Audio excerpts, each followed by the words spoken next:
Well, I want to start by cleaning up a little bit of stuff done near the end of last time. So I told you the whole thing with magnetism is going to contain two parts, just like with electricity. Namely, how do things react to a magnetic field, and how do things produce a magnetic field? Just like the electric charges. Electric charges produce electric fields, and electric charges react to electric fields.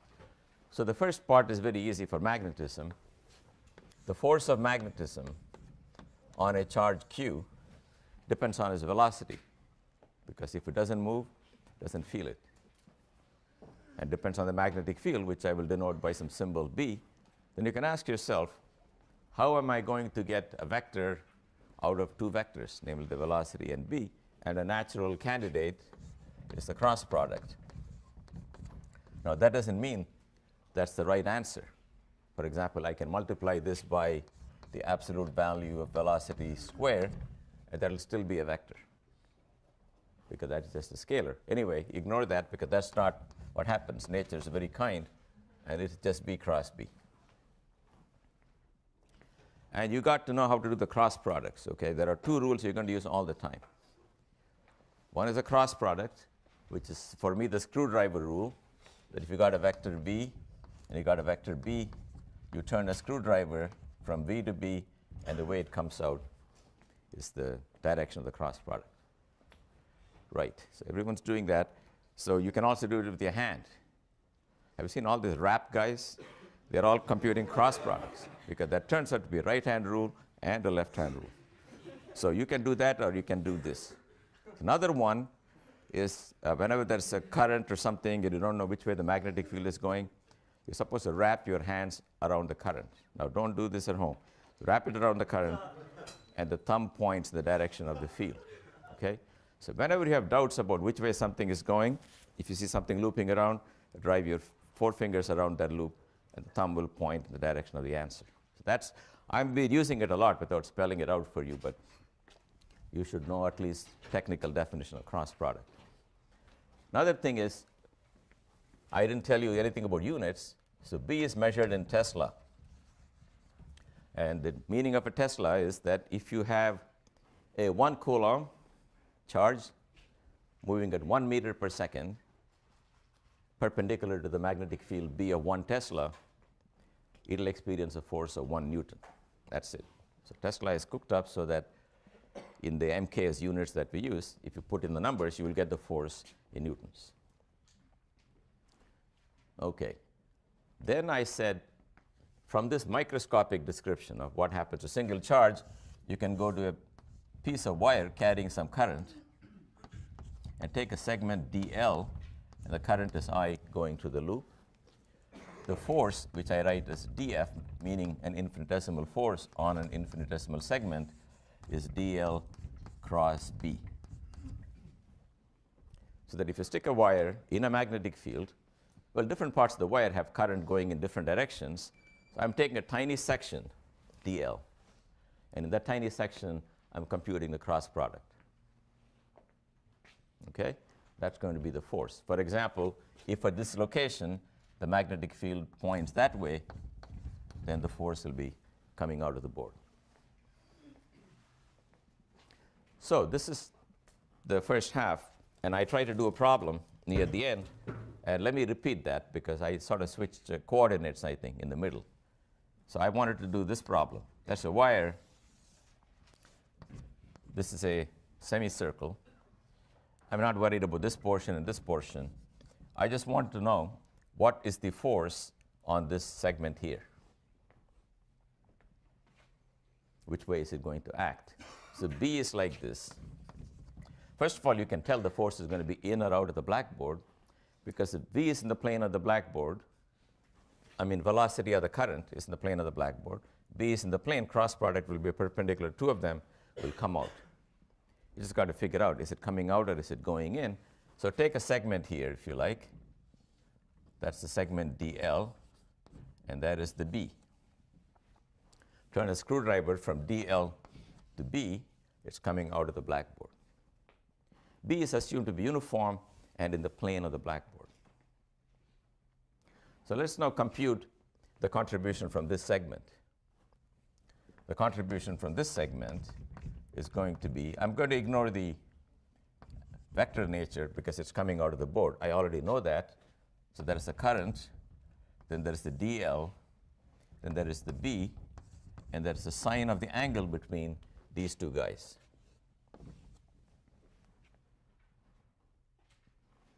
I claim that that is the same as this angle here. This is an ancient trick.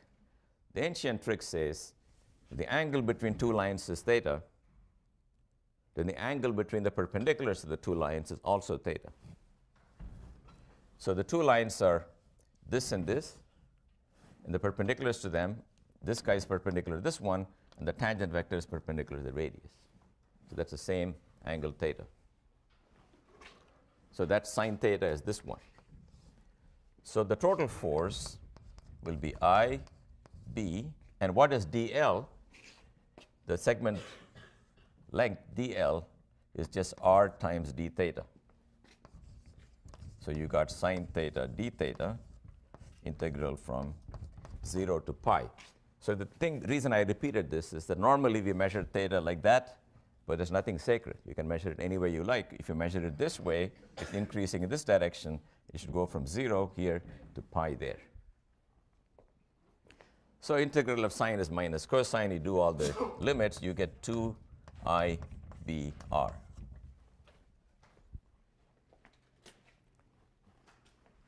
By the way, it's very useful to know a quick rule, is that the force on a segment where everybody is perpendicular to everybody is BIL. Okay? Segment of length L carrying current I in a magnetic field B, if B and I are all perpendicular, then the force is just BIL. So if you look at it that way, it looks like B times I times 2R. 2R being this length. In other words, if the current, instead of going around like this, had gone straight from here to here, it would have a length 2R. B is this way, perpendicular. Take the cross product, you will get the same force. In other words, the force on the curved segment between 2 points is the same as the force on the straight segment joining the 2 points. This happens to be universally true in a uniform field. In other words, even if the wire did this, don't bother to find the force. It's just simply the force on that segment. Now, you will prove that in your homework. It's not obvious, but I don't want to tell you exactly why, but something you can prove. Okay, so that was one line segment, but then I started taking a loop. So here is the loop, and let's say the magnetic field is going up like this, and the loop is oriented like this. It's carrying a current I in the sense shown here. So what are the forces on the four sides? So B is this way. dl or I is this way, and B is up. And if you turn a screwdriver from there to B, you will find this force here is like that, and this force here is like that. Both are horizontal forces. That's a force on this side and a force on that side, which are equal and opposite. Yep? Won't the forces on the top and bottom be inside and outside the board? They are perpendicular. I will show you a side view where you will see exactly how they're pointing. Okay? At the moment, this is limited by my artistic skills, but I will show you in a moment, a side view that will make it very clear. But it should be clear right now the total force on this loop is 0. Because it's a uniform magnetic field, if there's a current going this way, that's the same current going the opposite way for the same length in the same field, so those forces will cancel. So the loop doesn't feel a net force, but it feels a net torque, which I think you can imagine is trying to straighten this loop out and make it horizontal. And if you want to see the torque, look at the loop from this end. Okay, from this edge, it looks like this. That's the loop, and that's the B field. And that's the normal to the loop, or the area vector of the loop looks like that. So the force looks like this here and looks like that in the top section. So let us say this length is L and this width is W. Then the force on this segment is BLI, I told you that. And this force is also BLI, and that is W, and this angle and this angle are both theta. Then the torque is equal to BLI W sine theta. I hope you understand why it's W sine theta, because W sine theta is that distance. By the way, when you compute torques, you can find the torque around this point or torque around that point. It doesn't matter around which point. As long as the forces add up to 0, I'm finding it around this point. If you like, you can find the torque around the midpoint. Then this will give a contribution, that will give an equal contribution. You will add them, but no matter what you do, you will get W sine theta times either force. So that's the torque. But whenever we see a sine theta and a lot of vectors, we know we're looking at a cross product. And the cross product, the vector formula for tau, is going to be written as mu cross B. And mu is a quantity which is area vector times the current. Because L times W is the area. Right? The area of the loop, which points perpendicular to that, has a value equal to L times W. So L times W is area. So I times area is called the magnetic moment, and that times B times sine theta is the cross product. So what you notice is that the torque will turn it till mu cross B is 0. That will occur when mu and B are parallel or anti-parallel. They are the only two options. When they are parallel, the area vector is along B. When they're anti-parallel, the area vector is exactly opposite to B. And they are the two equilibrium positions. But one is the point of maximum energy, one is the point of minimum energy, just like with the electric dipole. Because once you have a torque like this, you can find the potential energy, and you can show the potential energy is just minus mu B cosine theta, which is minus mu dot B. Right? The integral of sine theta is minus cosine theta. So when basically the point I'm making is this loop would like to have its area vector parallel to the magnetic field. That's what you got to understand. It will align itself so that the most amount of magnetic field lines go through it. So one way is to be parallel to it, or other is to be anti-parallel. And they don't have the same energy. The energy looks like this. Minus cosine theta means it looks like that as a function of theta. Theta equal to 0 is the best, and theta equal to pi is the worst. And if you keep it here, it's a stable equilibrium. If the loop is perturbed a little bit, it will rattle back and forth. If you keep it there, it's like being on top of a hill. If you perturb it, it will come all the way down the other side. It will flip over. Okay, so this loop is really like tiny compass needle. If this B field were due to the Earth, then the normal to the area vector, if you can put if you take a plane and you paint a little arrow on top of it, the arrow will line up with the magnetic field. All right, so you should remember then that this is called a magnetic dipole. Why? Because we studied the electric dipole, in which if you got a plus charge and a minus charge, and you got an electric field, E, then the torque on it was P cross E, where the magnitude of P is the charge times the distance between them. And a dipole would also align itself with the electric field, with the plus charge along E and the minus charge down here. The other configuration was exactly anti-parallel, but that's the configuration of highest energy, and the energy again was minus P dot E. So a current loop is like an electric dipole, except it's a magnetic dipole. It is to the magnetic field what the electric dipole is to the electric field, with one big difference.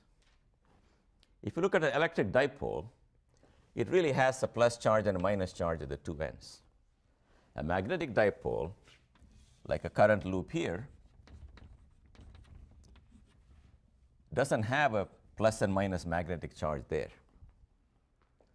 It's as if there is a plus and minus magnetic charge, but there are no magnetic charges. There are no isolated magnetic charges that produce magnetic fields the way electric charges produce electric field.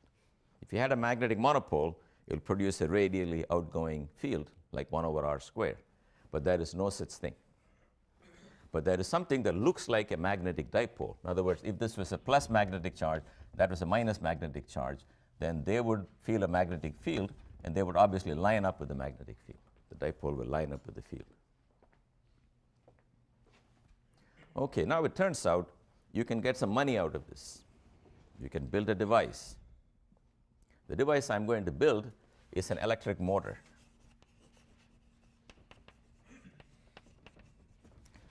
Because you can take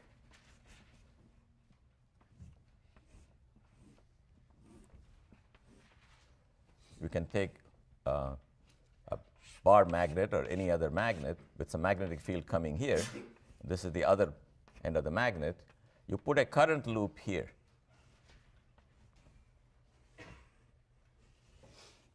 Here are some wires coming out of the current loop.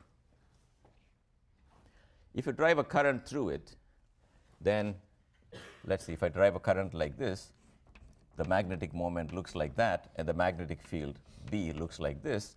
So it will flip till mu lines with B. Understand? It will flip so that the plane of the loop is perpendicular to the field lines or parallel to this or that face of the two magnets. But to do that, of course, you have to drive some current. So I take this current, a source of current, and I connect it like that. Now, you have any problem with this invention?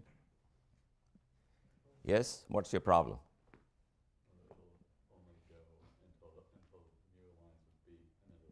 That's right. It's not going to run very long. It's going to flip till it lines up, and that's the end. And if it's already lined up, it won't even do that. Okay, so this is not going to sell. So what do you have to do? You guys might know what you have to do. Pardon me?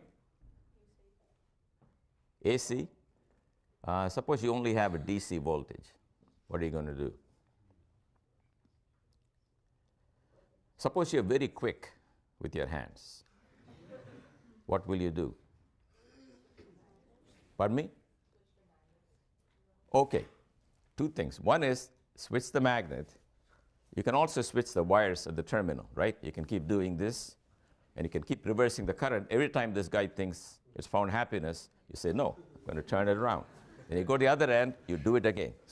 But that means you can never leave this motor and go anywhere, right? It's high maintenance. So here is a very clever device. If you haven't thought about it, or if you don't know the answer, you will be very impressed the way I was, because that's the gap between pure science and applied science. It makes all the difference. Here is what they did. These two wires feed into two semicircular pieces of metal. Okay, imagine that comes there, that comes there. I just blown it up for your view. Then the battery is connected like this, not with a hard wire, but with a spring-loaded brush. Okay, that's a brush here. That's a spring holding it. So these brushes make contact with these two metallic hemispheres, if you like, semi-cylinders, which then connect to this wire. Now you can see what happens. As the coil spins, as shown here, the plus terminal is connected to the top guy, the minus to the bottom guy, so the current goes like this and comes out. But half a revolution later, this guy will be touching this one, that guy will be touching this one, and the current will reverse. So the current reverses automatically because you have this split circle, and you have the top half and bottom half split, and then the current enters this metallic part and goes like this, and then later on goes the other way. That will keep running. Also, in real life, what happens is, once it flips over, in a real system made up of real coils, once it comes to equilibrium, it won't stop there, even without the battery. I mean, even without the reversal, it'll go oscillating. Because it's got some moment of inertia, you just cannot lose your potential energy and have nothing to show for it. So what will happen is, it'll overshoot its goal a little bit, and then it'll get carried away to the other side, then it'll keep going round and round. Okay, so that is an application of the torque. That is for a DC motor, and you're quite right. If you have an AC motor, then you put an alternating current supply, but then you'll have to make sure that the frequency of the current supply will be the frequency of this motor. Okay, so let's leave this board here because this is the end of one section. So you have to know where you stand. We have done the first part of magnetism, which is what are the forces and what are the torques on either moving charges or electric currents in some simple situations. Now we are going to come to the more interesting part, also the more difficult part, which is how do currents produce magnetic fields? Now we're going to the cause of the magnetic field. At the end, everything is produced by charges, microscopic charges, but that formula for that is quite difficult to calculate because if you look at all the charges and they are moving around producing magnetic field, the field at any one location, because of the delay of interaction, depends on what they were doing at various times in the past. Just like electric fields are also difficult to calculate if charges are moving because of the relativistic theory that says you cannot communicate instantly with another place. You can only do it at the speed of light. So the field here depends on what was going on earlier for the more remote charges. But in electrostatics, we beat the problem by saying, look, none of these charges ever moved. They've been there forever. Then where they are now is where they were before, and we can calculate the field. The analogous thing for magnetism is to say that if you have currents, and the currents are steady, then it's a case where the magnetic field is also going to be constant. Remember, a steady current doesn't mean there is no motion. It means the motion of these charges round and round the loop is constant. It's not changing with time. Do not confuse a steady current with a single particle moving at a steady velocity. That is not a steady current. You see the difference? Because if you sit at any one point in a wire in a closed loop, the current is always the same. If you have an instrument called the ammeter that needs the current, you can put it where you like, you'll get the same answer. But if a single charge is carrying the current, there's a current here, there's nothing anywhere else. There's a current only where there is a charge. So it's like saying that when I go on the freeway at 40 miles an hour, I do not myself constitute steady traffic because there is no traffic where I'm not. There's traffic with me now. When I'm over here, there's traffic here. What we mean by steady traffic is cars are flowing constantly, so at any instant, every place looks the same. So a steady current is what we're talking about, not a charge going at steady velocity. So the question is, what is the magnetic field produced by a tiny piece of current sitting somewhere? This is a piece of current, I times dl. You understand? This is not, you cannot have an isolated piece of wire. It's part of a bigger loop, but I'm focusing on a tiny section. And let us say it is located at r prime. So let's draw a picture so you guys can see everything. Okay, I go to the point r prime, and there I catch a piece of wire carrying a current. The current is I, the segment is called dl. I want the field at the point r. There's nothing here, I just want the field here. And this vector separating them is r minus r prime. So every segment of wire will produce a little magnetic field, dB. And it's going to depend on the orientation of the segment, the current it carries, and the separation between where you are and where the current is. And this is called the law of Biot and Savart. And it says this answer is mu 0 over 4 pi times I times dl cross E r prime divided by r minus r prime square. So let's take a minute to understand this. Mu 0 over 4 pi, like 1 over 4 pi epsilon 0, is a number whose value happens to be 10 to the minus 7 in the units we are using. That number is cooked up so that if you got 1 ampere here and 1 meter here and 10 meters here and so on, you crank out all the numbers, the field comes out in Tesla. So whenever you pick a system of units, besides all the factors that control the problem, you have to put a number in front so that with all these measured in standard units, this comes out in standard unit, and that number is mu 0 over 4 pi. That happens to be 10 to the minus 7. R minus r prime is the separation vector between where the current is and where you are. I is the current flowing in that circuit, and E sub r prime is a unit vector from r prime to r. You can call it ERR prime or ER prime r, as long as you know it is from the cause to the effect. That's the formula. That is a nasty formula. Because unlike Coulomb's law, see, why is it more nasty now? Have you thought about it? Why is it so much harder now than for Coulomb? Remember, Coulomb's law was just a unit vector divided by r squared. Why are we having all these nasty cross products here? Yep. What's making it? What's bringing in all the extra vectors? Well, magnetic field can never do work, so it's always perpendicular to it. Right, but what's the cause of the magnetic field compared to the cause of the electric field? Yep. Moving charges? Right, but the electric field is a point charge. There is no vector associated with that point charge. It's just sitting there. The only vector you got is from the charge to the location. The current, on the other hand, has got its own direction, nothing to do with where it is. It's the way the little wire is going at that point. It's the presence of the extra vector and the separation vector that gives you a chance to form yet another vector by combining the two of them. That's where you get these cross products.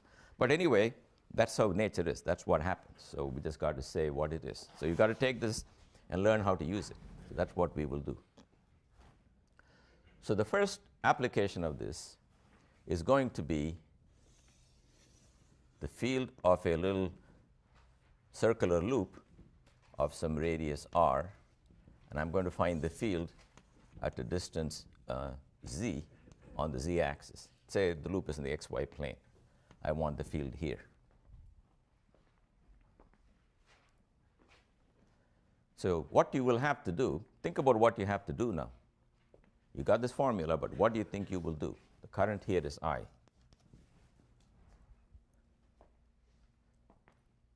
You guys have a game plan? At least in principle, what will it take to calculate the B field? Anybody from this wing has an idea? Yes? Find the field due to a point charge on the circle and then integrate it over the circle. He said find the field due to point charge and integrate, except for one thing, your statement. That's right. Take a tiny line segment, DL, here. Join at that point, take the cross product. That's a vector. You got to add to all the vectors coming from all the points on the circle. That's your answer. So I'm going to show you, first of all, is it clear to you that by the fact that the problem is symmetric under rotations with respect to this axis, I can pick any one point and whatever it does can be used to deduce what other points will do. They're all on the same footing. So I want you to take this point and this point for a minute. Here, the current is coming out of the blackboard, and here the current is going into the blackboard. Are you with me now? The loop is half behind the blackboard, half in front of the blackboard, and I slice it here. I just look at this guy and see what it does. There's an element DL, if you want, coming out of the blackboard here. And the separation vector is this one. If you take the cross product of that vector with that vector, you got to think about where it will be, and it's got to be perpendicular to this vector, therefore in the plane of the blackboard, and it's got to be perpendicular to this vector, and if you do your signs right, it'll give you a magnetic contribution, dB, that looks like that. But you know that the part of B that's going to survive is the component here, because this guy will produce a field like this. And by symmetry, they will have the same angle, so you only have to keep the z component, not the one in the xy plane. Because for every element I find here, I can find a compensating one on the other side of the circle. Therefore, dB along the z direction is mu 0 I over 4 pi times the segment coming out of the blackboard. What about the sine theta? Sine theta, here's where you got to be very careful. What do you think the sine theta is between the segment coming out of the blackboard and this guy?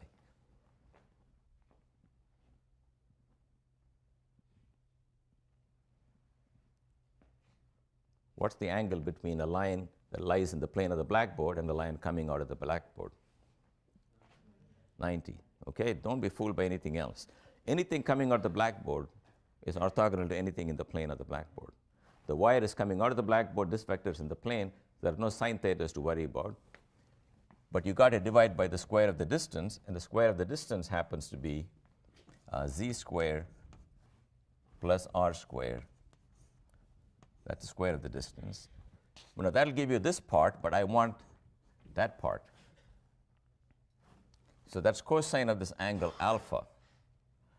Now let's see where I can get the same cosine. Angle between two lines is the same as the angle between the perpendiculars. So that guy is perpendicular to this guy is perpendicular to that guy, so that will also be alpha. And cosine alpha will be r divided by z squared plus r squared 1/2.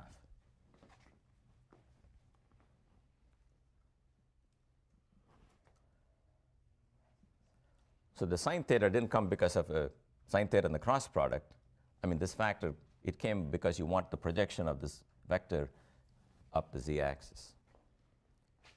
We are not done because this is a contribution from a tiny link dl coming out of the blackboard. But notice the contribution is independent of where you are in the circle.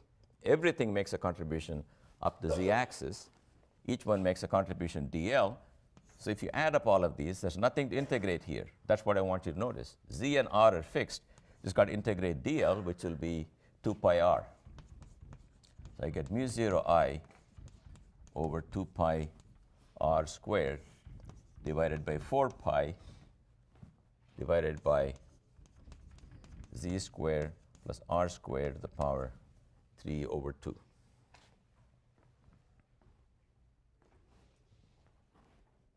That is the magnetic field here.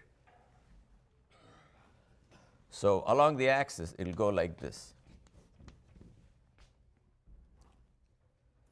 And what is it at the center of the loop? That's a useful formula to remember. At the center, you put z equal to 0, you get mu 0 I times 2 pi r squared divided by 4 pi r cubed. That gives me mu 0 I over 2r. Tesla. And it's going to be pointing straight up. And if you go down here, you will find it looks like this.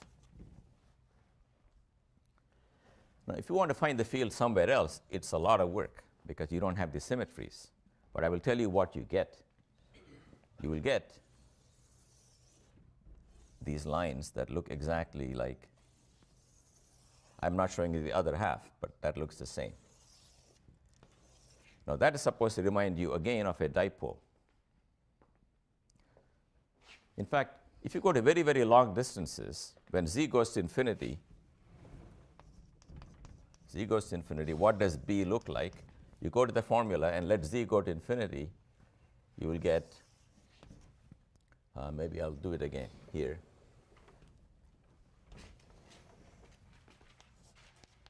Z goes to infinity, B goes to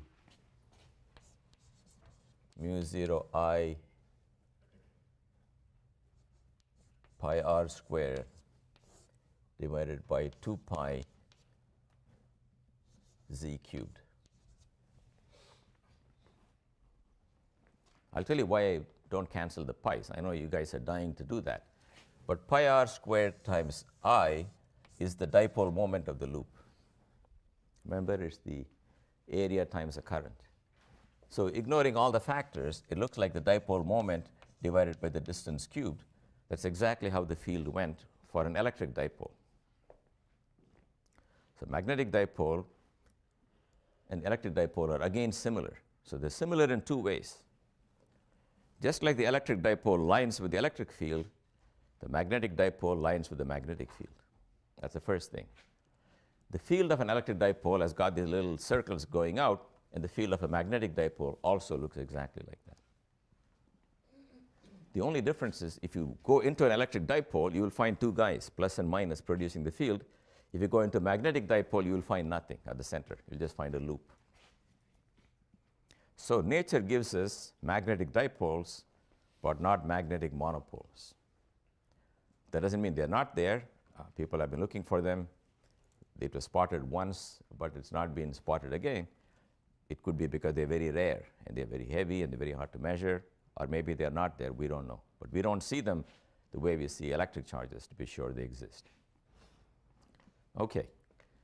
Now, suppose I take one coil and put under it a second coil and a third coil, and I join them all up and wrap them around some little cardboard tube.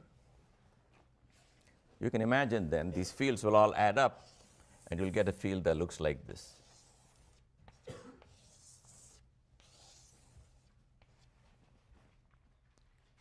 That looks exactly like a magnetic field around a bar magnet.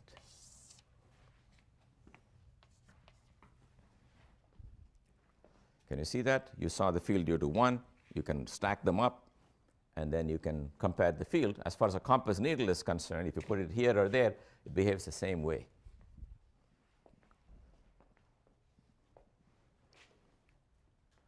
So now we have a question.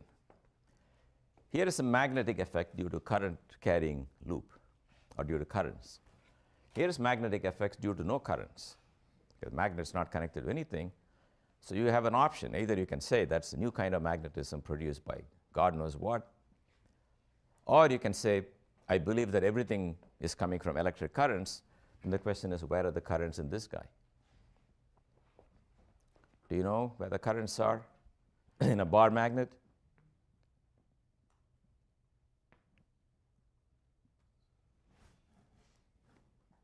No? Okay, let me give you a hint. It comes from the atomic theory of materials. Don't think of it as a lump of something. Yep. That's right. You know, atoms got electrons going around, and every electron is a current. Now you can ask, let's put one electron here going like that, and put another electron going like that, another electron going like that.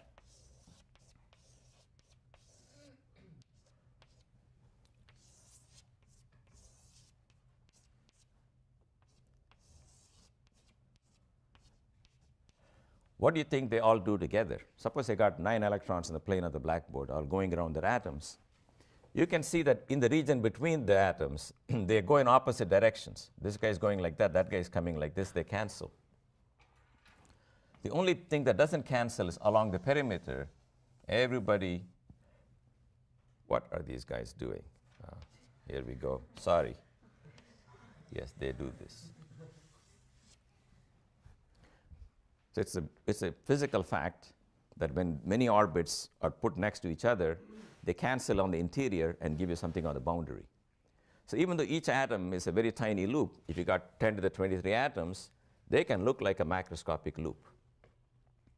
Now that is just a two-dimensional loop, but you can take a solid, a magnetic solid. It's got these little orbits here. In every layer, it's got orbits. And each one is like a current. So magnetic material is like having a sheet of current, and of course, that will produce a magnetic field. There are a lot of subtleties, but this is roughly what happens. This is how you get magnetism. There are some questions. One of them is, why isn't everything magnetic? Why not this guy? It's got electrons, right? Why aren't they lined up? And which way should they line up? Which way should the magnet point? So the answer is that many materials may contain equal number of electrons going in opposite directions, so that some are going one way, some are going the other way. And for that reason, each atom may cancel itself out. Another possibility is every atom may have one net uncancelled electrons, but the plane of the orbit for each atom is different. Some are rotating this plane, some are rotating in that plane, so the little magnetic moment vectors are pointing in random directions and not lined up. And that happens because of thermal agitation. Things like to jiggle when you heat them. But when you cool them, they can all line up, and you suddenly find the material is magnetic. So if you take a regular bar magnet in your fridge and you put it on a hot plate for a while and you remove it, you'll find it's less magnetic. It's less magnetic because you cause these guys to jiggle more. And beyond a temperature called Curie temperature, which depends on the material, the jiggling will be so intense that magnetism is destroyed. Not atom by atom, but because they are no longer able to act together and produce a net magnetic moment.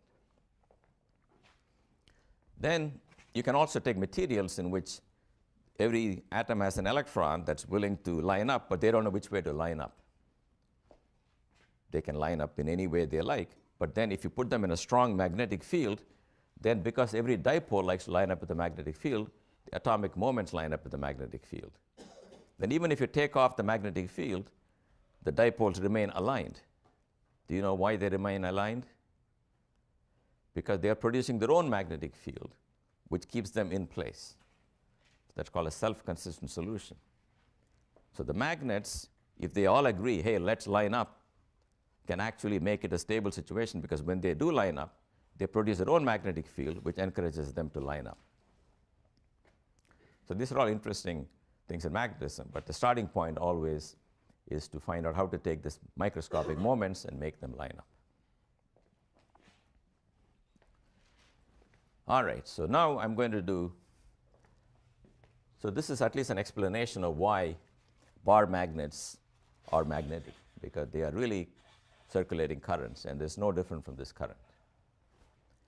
Okay, now I'm going to find the magnetic field for a very classic problem, and that's the field of an infinite wire.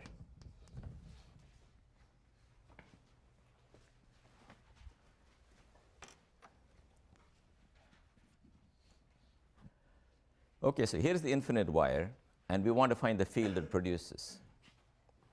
So you take a point here, and let's take some segment of length dx.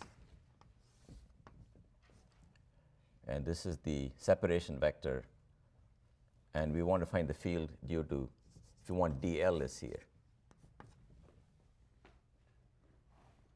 Now do the cross product. Turn the screwdriver from dl to r, it comes out at the blackboard. So this little guy makes a contribution that comes out of the blackboard.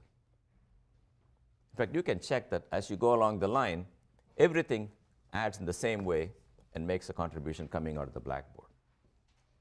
So what you can imagine is that I just happen to slice it in this plane, but the real picture is the field lines will go around the wire. Right now, if they're coming out of the blackboard, down here they're going into the blackboard and they're orbiting around the wire. If you look at the wire from the end, then if the current is coming towards you, the field lines will look like this. And what we're trying to calculate is how strong is that field. So you go back to the famous law, dB equals mu 0 I over 4 pi times dl, which is just dx, divided by x squared plus a squared. Let's say the distance is a. Then you need the sine of the angle between the separation vector and the segment, and the sine of the angle sine theta is a divided by square root of x squared plus a squared. Then the integral of dB is the integral of all these guys.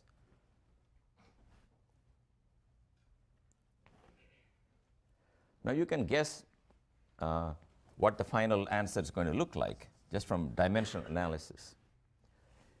Dx is a length, A is a length. There are two lengths on the top.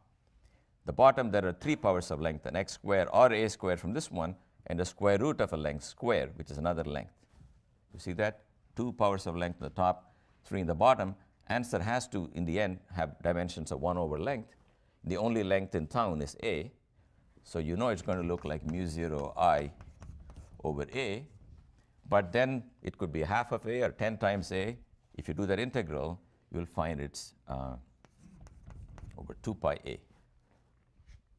And I'm not doing the integral because we have seen this integral before. Dx over x squared plus a squared 3/2. You make the tangent substitution and get secant this and secant that. So I don't want to do that integral again. But the answer is mu 0 I over 2a. So the magnetic field from an infinite wire falls with distance like 1 over a. Very much like the electric problem. Even though a single electric charge produces a field that goes like 1 over r squared, if you remember, infinite line produces a field that goes like 1 over r. Similarly, even though an element of wire has a contribution that goes like 1 over distance squared, when integrated over an infinite line, the final field goes like a, 1 over a, where a is the distance from the axis of the wire.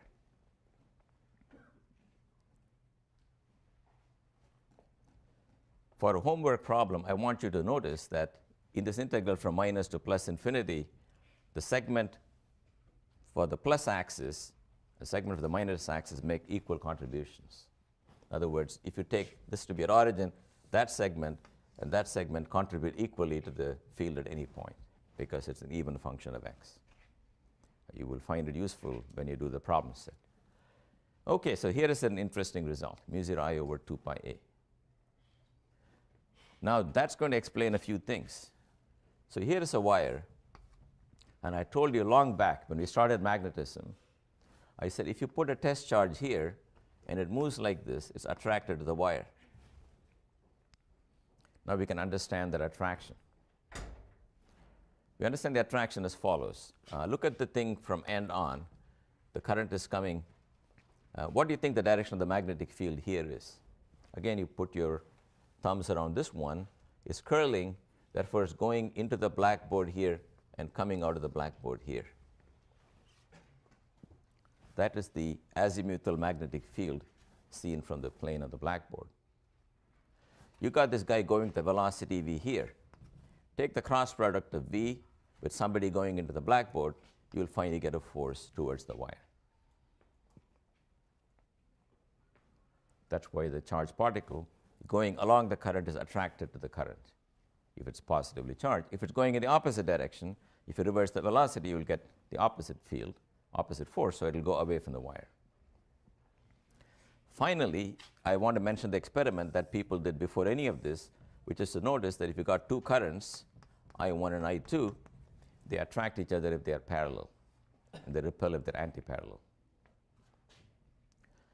So if you went and asked yourself, how am I going to find the force that's attractive when they're parallel and when they're anti-parallel? You can think of all kinds of simple rules, maybe involving this current vector and that current vector. But the correct answer is a pretty complicated series of cross products on why these two wires attract. So let me tell you why they attract. I think you can see yourself. Take the force on this guy due to I1. It produces a field that looks like this there and looks like that here. So just like the single charge here, this experiences a force towards the other wire, every part of it. So the force that current 2 feels due to current 1 is mu 0 I1 over 2 pi a, where a is the distance between them. That is my B, I, and that's my L. If L2 is the length of this wire, I'm just using the formula BIL I told you about. So the B is the B due to the first wire, I is the current of the second wire, L is the length of the second wire. So if you took an infinite second wire, you're going to get nonsense because you get infinity as the force between two infinite wires. So it's more common to take the force. Let me drop the arrow on this because I'm looking at the magnitude. per unit length, then it is just this mu 0 I1 I2 over 2 pi a.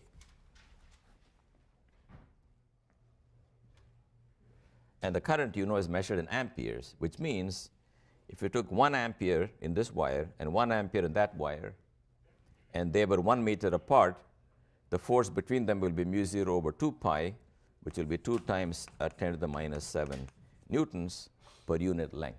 In other words, if you're all holding this wire from running off to that wire, and you are given a 1 meter wire to take care of, you will have to exert that force. So attraction between wires, in the end, has an explanation, but it's very complicated. Does not simply involve the two current directions. The first current, through a series of cross products, produces a magnetic field perpendicular to this wire, and another cross product of that perpendicular field and the current here gives you another vector, which is the attraction vector. So the force of attraction, whereas force of attraction between two charges is simply q1, q2 over r squared, force of attraction between two wires, even though it has a simple formula, comes in the end from a whole bunch of cross products. Okay, that's what you have to know.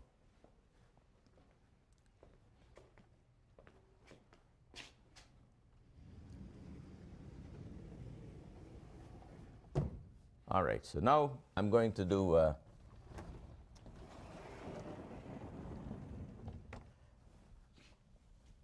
very basic result called Ampere's law.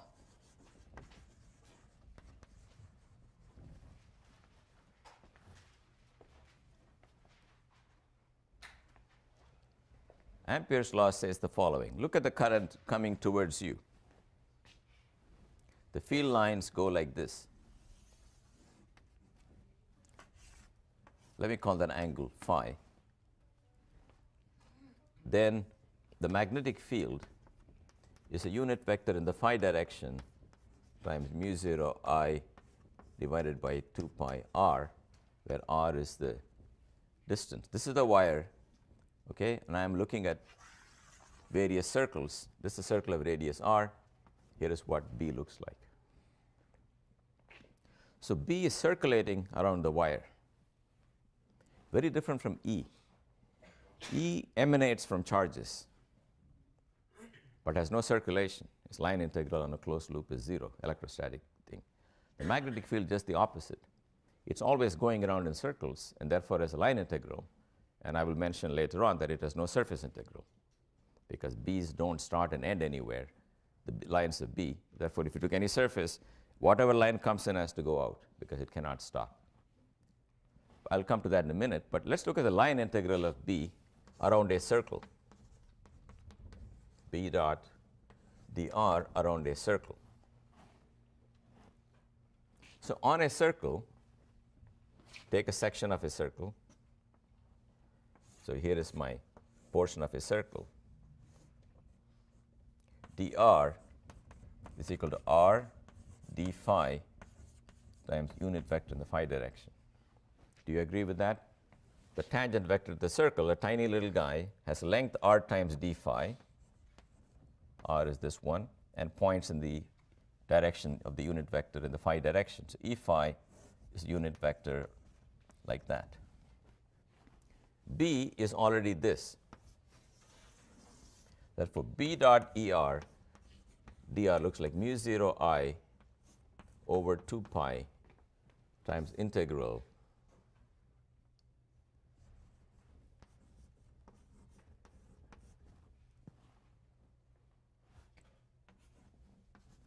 because the dot product of the two vectors, because they are both azimuthal, is simply the product of this guy times that guy. I'm sorry. Please change this r to little r.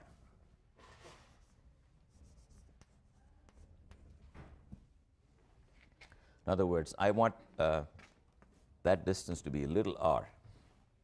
You can also use big R. It's going to cancel out, but I'm not taking a fixed length r. I'm taking r to be variable, so I want to use little r for it. So r d phi is the length. The point to notice is that the field goes like 1 over r. The arc length goes like r. So they cancel. Integral of d phi is 2 pi, and I get mu 0 I. So the line integral of the magnetic field around a closed loop penetrated by a current is equal to mu 0 times the current coming out of that surface, independent of the radius of the circle. You can take a small circle, you can take a big circle, you always get the same answer. Because if you take a big circle, you got a big circumference growing like r, but the field goes like 1 over r, and the two effects cancel. This remind you of something you've seen before? Which one? No, where these things cancel. Pardon me?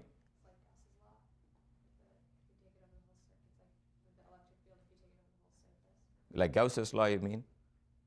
Yeah, Gauss's law, when you took a single charge, the surface integral of E was independent of the size of the sphere, because the field went like 1 over r square, area of the sphere went like r square, and the surface integral just said it's equal to the q that's inside. Then, of course, we found it's true even if the shape is not spherical. Again, we find here, first you take a circle, and you find the answer is independent of the radius of the circle. Okay, then I'm going to show you that the answer is independent even of the shape of the loop. So let the current be here. So take a loop like that. So take a portion of that loop, this portion here. It's got a radial part and a tangential part. So you can see the dr of the loop is dr times er plus r d phi times e phi. Let me blow this up for you if you like. So that is that segment there, dr, and that's got an angular part and a radial part. Radial part has length dr, angular part has length r d phi. So integrating along that curve, which I can approximate by a straight line, I can break up that elemental vector dr into the tiny portion in the angular one, tiny portion in the radial one. But b was equal to mu 0 I over 2 pi r times e phi. So when you take b dot dr, er dot e phi is 0 because they are perpendicular vectors. All you get then is b dot dr will be mu 0 I over 2 pi d phi.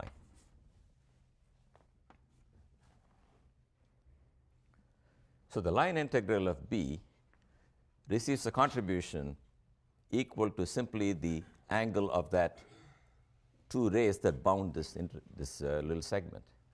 Then you can see if you go around the whole loop, you will just add up all the d phi's, and you will get 2 pi, and you will get mu 0 I. So the answer is true even if it is not a circle. As long as it is a closed loop enclosing the wire, the answer is equal to current enclosed. What if you took a loop and you took a loop here, and the current's actually here? There is no current going out of this guy, so we better get 0 for that, and we want to know why.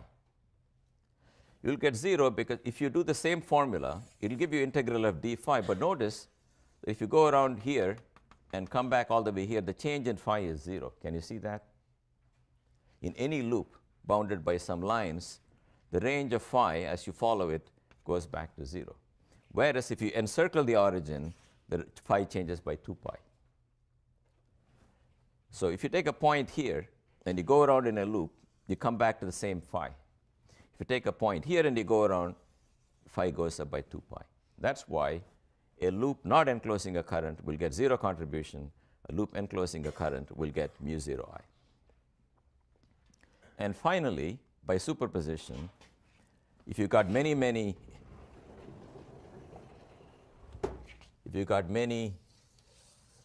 wires coming out of this, some are going in, some are coming out, some are going in, some are coming out, then integral of b dot dr is equal to mu 0 times sum of all the currents ij penetrates the surface bounded by the loop.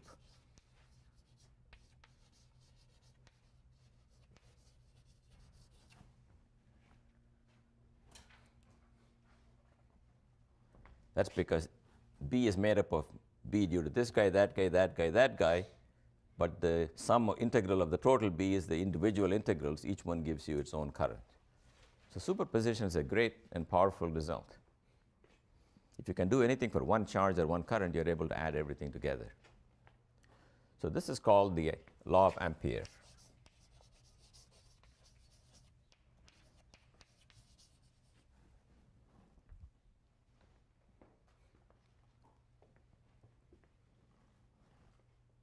Now I might as well tell you the surface integral of B on any closed surface is actually 0. Because if you took electric charges, they got lines coming out like this, right? And if you took a surface, you get some contribution from the dot product of the field vector with the area vector. Magnetic lines never end anywhere, they always close. So take whatever surface you want, any line that enters it will also leave it because it's nowhere to end. Had there been magnetic charges, magnetic monopole, lines will either come out of the monopole or collapse into a monopole. Then the surface integral of B will count the magnetic charges. But we have not found any. So as of now, the surface integral of B is 0. The line integral of B is the current trapped by that loop. You understand? You take the loop and you draw a plane with that loop as a boundary. Then any current coming out of that is going to be equal to the line integral up to this factor mu. For the electric field, just for comparison, the line integral of the electric field is 0, and the surface integral of the electric field is equal to the charge over epsilon 0. So here is this one integral. Let me write it here. B dot dr is equal to mu 0 times all the currents crossing it. So it's very useful for you to write these 4 mathematical equations. These are called the integral form of the Maxwell equations.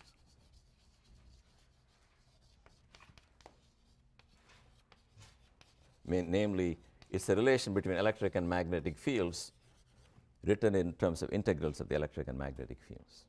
There's something called the differential form of the magnetic field, which is more useful, that requires more mathematics than we have done in this course. But this is all for the case of electrostatics and magnetostatics. Very, very important. All the currents have to be constant. All the charges have to be fixed. Only then this is true. It turns out this is all you really need to determine electric and magnetic fields. Suppose someone comes to you and says, I'm going to give you all the currents. I'm going to give you all the charges. Can you find E and B? It's a mathematical problem. And the mathematical statement is that you know the line integral of either field around any loop, and you know the surface integral around any surface. It turns out that's all you need. The line and surface integrals are known for every possible loop and every possible surface, then the solution is unique. That's why this is all you really need to do any problem in magnetostatics. Because you might think, maybe this guy is going to write 2 more equations. I'm saying mathematically, this is complete. On the other hand, if I had stopped at one of them, say for the electric field, if all I told you was this one, then mathematically it's not enough to solve the problem.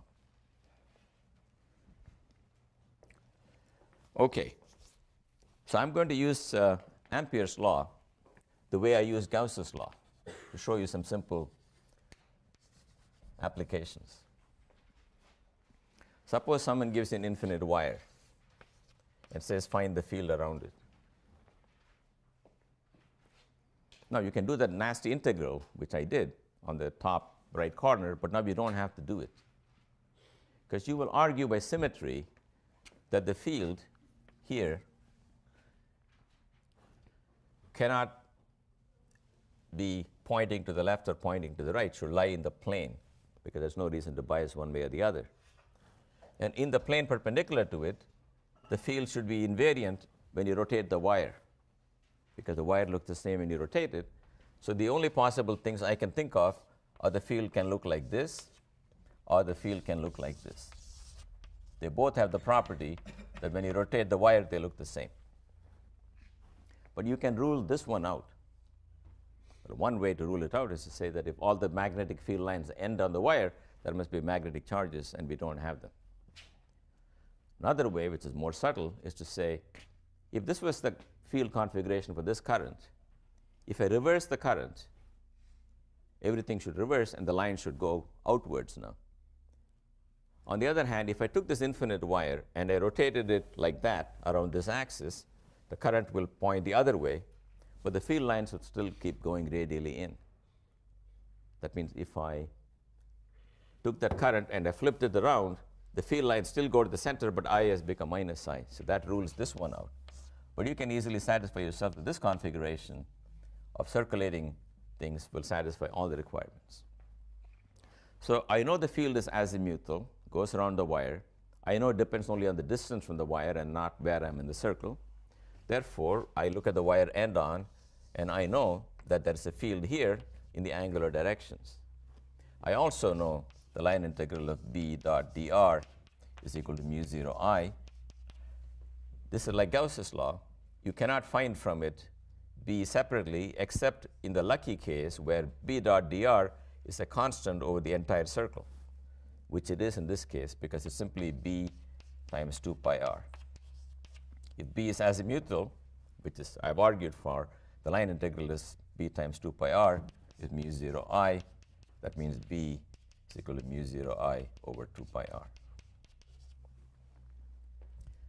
So what I'm telling you is, just like Gauss's law, will only give you one equation. If you told me to find the field due to an arbitrary distribution of currents, I can still write this true statement, but I cannot deduce from it the value of B. But if it's due to this infinite wire and you got enough symmetries, and the only thing you don't know is the magnitude of B as you vary r, then on a contour of fixed r, there's only one unknown, which is how big is B as a function of r in the azimuthal direction. Then the one number you get from this one equation. Now, here's another variation of that problem. It's also, they all have analogs in electrostatics. Imagine that I have a solid cable carrying current I coming out of the blackboard. And let's say this cable has radius r. Then I want the magnetic field here. Now, the real problem is much more difficult than before, because there you had a single line, you could do the integral. If you have a blob, a cylindrical blob, to do all the dl cross r's for everything is going to be very, very difficult. But now we are going to argue by symmetry that this one also should have necessarily fields that go around in circles with a uniform strength on a circle of given radius. Then you conclude then that 2 pi r times B is equal to mu 0 I. Therefore, B is equal to mu 0 I divided by 2 pi r, which is exactly the field you would get from a point wire carrying all the current. Again, this should remind you of Gauss's law, where if you have a ball of charge, the field due to it looks like the field of a point charge sitting at its center. Likewise, the field of a uniform distribution, a tube of current coming towards you, outside this tube looks like it's all coming from the center, because that's what it would look like if the entire current were concentrated at the center. But you will see the difference now if you go inside this and ask, what's the magnetic field on a circle lying inside this? Then again you can say 2 pi r times B is equal to mu 0 times the current that's enclosed by that loop, not the entire current. And I think by now you guys should know that will be in this fraction of the total current. Or if you want to see the details, you can put a pi there and you can put a pi here. I over pi r squared is the current density, and pi r squared is the area of this guy. But by now, you guys should know that things scale like distance squared if you're looking at areas. So what does that tell me now? It's mu 0 I r squared over big R squared. So therefore, B looks like mu 0 I r divided by 2 pi r squared for r less than or equal to r. And this is the formula for r bigger than or equal to r. And you can test the formula when little r equals big R. That's correct. Little r equals big R, they agree. Therefore, the magnetic field as a function of r grows inside the cylinder and then decays as 1 over r.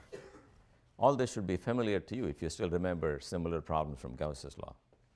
If you got a ball of charge, the electric field grows linearly when you're inside the ball, because as you grow, you're enclosing more and more charge, which is growing like r cubed, but the sphere is growing like r squared.